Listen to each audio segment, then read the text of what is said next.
आज की कहानी का नाम है मुल्ला नसरुद्दीन की चतुराई। तो चलिए शुरू करते हैं। एक दिन मुल्ला नसरुद्दीन अपने गधे पर बैठे बाजार जा रहे थे। बाजार में उन्होंने देखा 3 किसान आपस में झगड़ा कर रहे थे। उन्हें देख मुल्ला नसरुद्दीन वहीं रुक गए।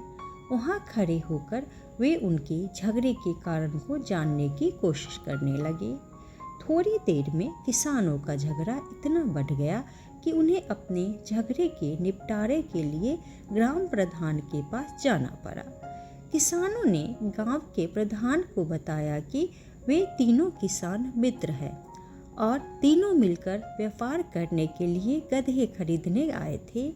तीनों किसानों ने मिलकर एक व्यापारी से 17 गधे खरीदे थे। पहले किसान ने व्यापारी को कुल कीमत की आधी रकम दी थी। दूसरे किसान ने कुल कीमत का 1/3 तथा तीसरे किसान ने कुल कीमत का 9वां हिस्सा दिया था। अब उन्हें समझ नहीं आ रहा था कि गधों का बंटवारा कैसे किया जाए। गांव के प्रधान ने बहुत हिसाब किताब लगाया, उनकी समस्या का हल निकालने की कोशिश की, लेकिन कोई हल न निकाल पाए। मुल्ला नसरुद्दीन ने ग्राम प्रधान से कहा, क्या मैं इनकी समस्या को सुलझाने का प्रयास कर सकता हूँ? ग्राम प्रधान ने खुशी खुशी ऐसा करने की स्वीकृति दे दी। मुल्ला नसरुद्दीन ने किसानों से पूछा कि वे क्या चाहते हैं।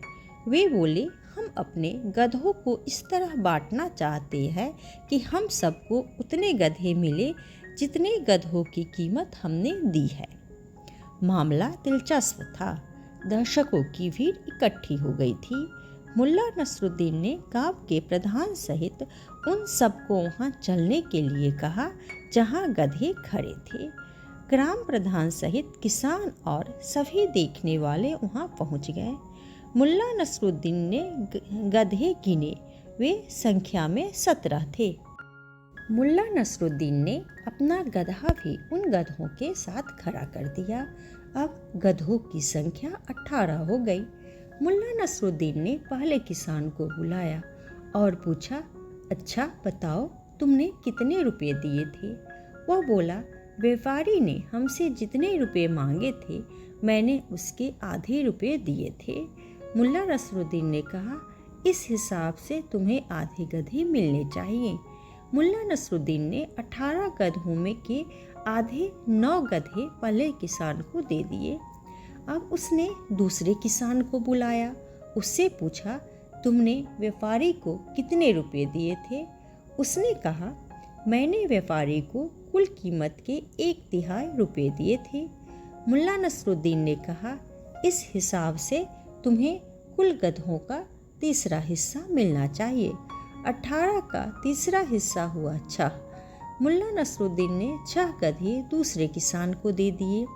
लोग विस्मय से मुल्ला नसरुद्दीन को देख रहे थे। मुल्ला नसरुद्दीन ने तीसरे किसान से पूछा तो उसने कहा, मैंने कुल कीमत का 9वां हिस्सा दिया था।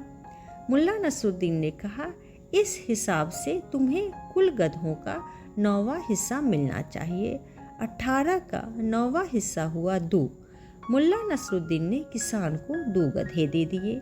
किसान अपने 2 गधे लेकर खुश हो गया। अब एक गधा रह गया था। वह गधा मुल्ला नसरुद्दीन का था। मुल्ला नसरुद्दीन ने अपना गधा लिया और उस पर बड़ी शान से बैठकर बाजार की ओर चल दिए। ग्राम प्रधान सहित सभी लोग दांतों तले उंगली दबाए खड़े थे और मुल्ला नसरुद्दीन की भूरी भूरी प्रशंसा कर रहे थे। तो आज के लिए इतना ही। अगर आप लोगों को यह वीडियो पसंद आए तो वीडियो को लाइक करें और चैनल को सब्सक्राइब करें।